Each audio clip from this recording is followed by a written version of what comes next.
Hi Stitchers! Today I'm going to be doing something a little bit smaller than usual because I'm not feeling super great and I don't have a video, so it's just going to be a really small one. But I'm going to be doing this little Hippo Tang that I designed a while ago. And last night while I was in bed I was watching Finding Dory and I decided, I've had this pattern sitting around for a while and I've never done anything with it, so let's go ahead and stitch that. And I'm going to be putting her on this blue dyed Ada that I did. It's 18 count. And I kind of wish that I had a color in between this and the blue that I put Freddy on a couple of weeks ago, but this one will work, I think. It's a nice kind of oceany sky blue. And instead of using DMC flosses, I'm going to be using my own hand-dyed flosses. And they're kind of variegated in slightly different colors. Where's the yellow? There it is. And I'm going to be using a technique where you use several strands at once to create a more subtle change in color, so I'm going to be doing that. Pretty small project, I think. It should only take a few hours. But it's an easy one, so hopefully I won't overdo it this week on this project. So let's go ahead and just get started.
And here she is.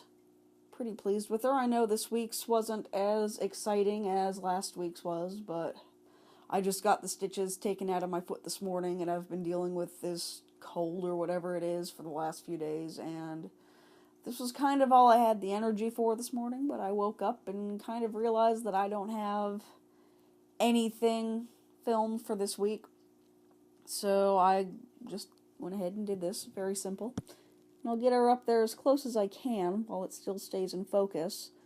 But you can see, kind of, hopefully, how using the floss like this just gives you some nice little subtle changes in color rather than big patches of different color. And I do that just by using 2 different pieces of floss from different parts of the skein and then folding them over. And you'd use that, and I use the half stitches for the fill and then full stitches just for the very outer outliney parts. Everything else was a half stitch, mainly because it goes a little bit faster and it's just a little bit more friendly with the variegated floss in this method. She wanted to go for a swim, but there was nothing down there. But there she is, pretty pleased with her, like I said. Hopefully next week's will be a little bit more exciting, but this will give me a little bit of time now to actually figure out what I'm doing next week, since I'll have her done and posted in advance. And again, as always, if you have any questions, put them down in the comment section below. And I did finally remember to open up my discussion page. I forgot that was a thing that I had to open up instead of just it being there by default, so you can put your questions there as well. If you want to click on the annotation up here in this corner, you can find my Patreon page where you can get all sorts of patterns, and she'll be up there as well. I put them all up kind of toward the beginning of the month, just kind of all at once, so you'll be getting her in the March batch of patterns. But I'm going to go ahead and leave it there. Probably going to go back to bed, edit this up tomorrow. So I'm going to leave it here, and I will see you next time. Bye!